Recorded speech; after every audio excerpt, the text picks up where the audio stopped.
what would your late husband, the great Congressman Elijah Cummings, what would he have said after watching what's happened in this country over the last 10 days, 2 weeks? He would have told protesters to focus on what they're fighting for. Don't get distracted by, the people doing the looting and the violence. Focus on the larger message and the larger goal, which is justice, which is certainly valuing Black lives.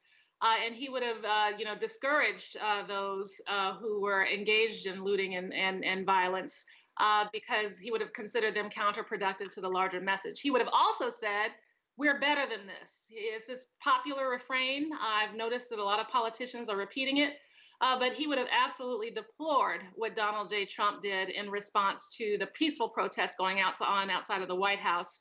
And he would have urged the American public to, basically rise to a higher plane and focus on making the solution the priority. And he would have joined with his colleagues in the Congress to focus on national legislation. And when he would say, we're better than this, it's inspirational, what did he really mean? What he meant is that we know better. We know better. We know what's good for our country. We know what's good for us. And that means that we can do better and we can be better. And so Elijah was always one to see the big picture. And he felt strongly that if we know better, we can do better and we can be better, but we have to act.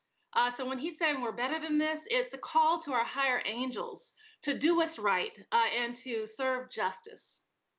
Right now, a lot of attention is being focused on the prosecution of the 4 officers in Minneapolis. But we know from cases around the country, including in Baltimore, these prosecutions often are not successful. And in many cases, charges aren't even brought. Absolutely.